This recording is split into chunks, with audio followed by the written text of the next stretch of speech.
Hey, welcome back to Everyday Economics. This is the podcast that helps you learn about the economic world happening around you every day. I'm your host, Chris Krug, CEO of the 501c3 nonprofit, nonpartisan Franklin News Foundation.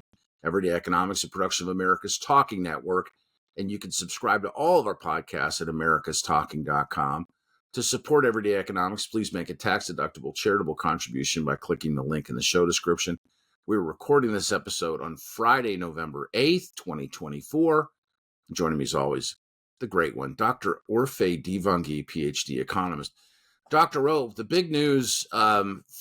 First of all, I don't like when you call me the great one. I sound like you make me sound like I'm in one of those fantasy movies, like the old wizards, Yes. And now that I got this gray beard, we'll have to talk about the gray. Welcome to the Gray Beard Club, by the way. I think this year has aged you about Jeez, 4 years.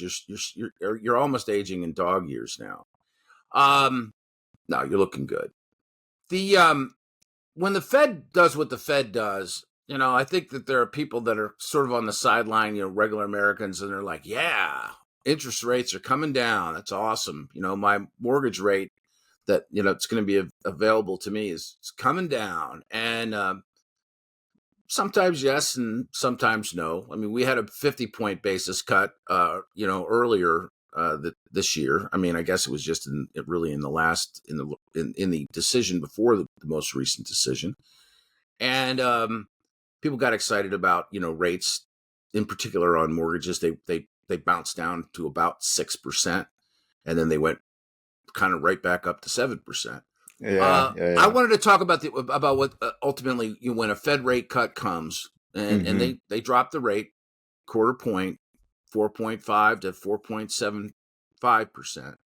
What does it mean? What does it mean to real people? What can you see in the economy that's going to be beneficial to you? I think, first of all, people need to understand that the Fed puts a floor on interest rates, right? Which means basically you're not really like you can't. What it means is you can't get any lower rates than that. Yes, but that doesn't guarantee that rates will fall to the floor. Right, rates could stay elevated. As the first thing. The second thing is markets are forward-looking. So all of the borrowing costs that you as a household face, whether it's your credit cards or mortgage rates, rates for auto loans, personal loans, they tend to reflect that pricing is already reflected, right? These expectations about future rate cuts are already reflected in the current pricing and the current rates that you're facing today.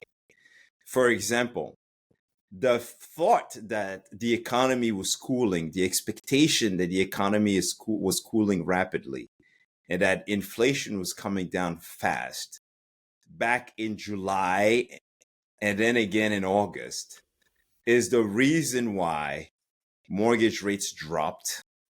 Right? The fact that the anticipation that the Fed was going to have to cut interest rates, right, in September is what caused mortgage rates to decline in July and August, right? And so that drop was basically, it took place in anticipation of, not as a result of, right? And so what I would want to say to people, families, households, people just out there listening and wondering what it means for them, is that basically the pricing that you're getting today is already incorporating future Fed rate cuts, right? Or at least what the market believes will come in 2025. And so if those rate cuts are not realized, in other words, if the economy comes in stronger than expected and the Fed does not cut as fast or by as much as it signaled, interest rates could go up again, right, from where they are right now. Interest rates offered to the consumer. That's right. Interest rates offered to consumers, yes. Right? So fewer rate cuts from the Fed, or basically, a lower magnitude of rate cuts from the Fed between now and next year could actually cause interest rates on mortgages, auto loans, personal loans, and credit cards to actually increase from here. Which is why I tell people, if you're going to borrow, waiting is risky. The rate today, just as I'm checking it again, and when we're recording this on November 8th, 6.79%. Those are the rates as of the close of business on November 7th, average from Freddie Mac for a 30-year fixed your mortgage rate. Yeah, 30-year fixed. That's right. And the 15, is at 6, and that spread is pretty much on par with what I think we've seen for a while, 0.75 of a point, 0.89. And let me add something to this. If markets begin to believe that policies that will be enacted in the new administration's first 100 days in office could be inflationary,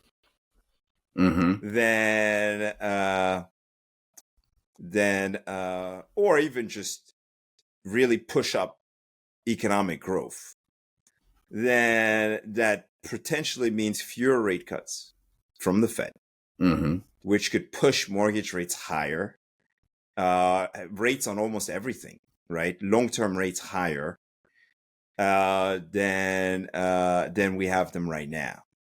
And so I say, to the incoming administration, to be very, very careful, because I think the people who elected this administration are hoping for the administration to make policy that will help them navigate the current economy, that will help them keep inflation low, right? I think part of the mandate is to keep inflation low and to keep people in their jobs. And so any policy that's coming next, or any kind of movement that could cause higher uncertainty in the markets could potentially result in higher interest rates. Yeah. And so for the consumer.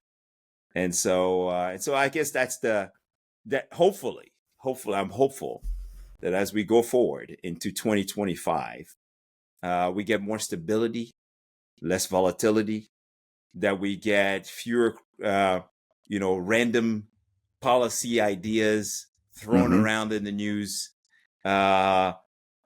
carelessly, I want to say, because that could actually hurt the people who actually elected this new administration in the first place. And so anyway, that's kind of, remember, the bond market, traders, investors are in control.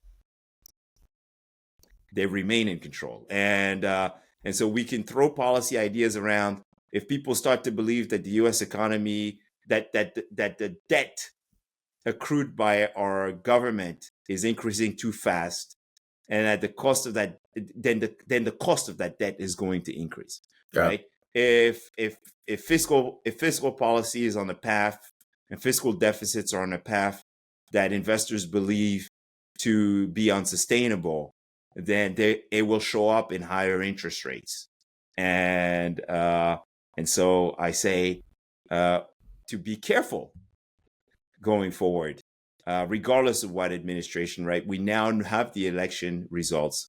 And so the administration has to be very careful about the types of policies, the rhetoric, right, that it uses even publicly out in the press, in the media, because that will have a very strong impact on where consumer interest rates, or what happens to consumer interest rates. Yeah, good conversation. We'll call it good there for Orphe Divounguy. This has been Chris Krug. Subscribe to Everyday Economics and dozens of other high-quality podcasts at americastalking.com.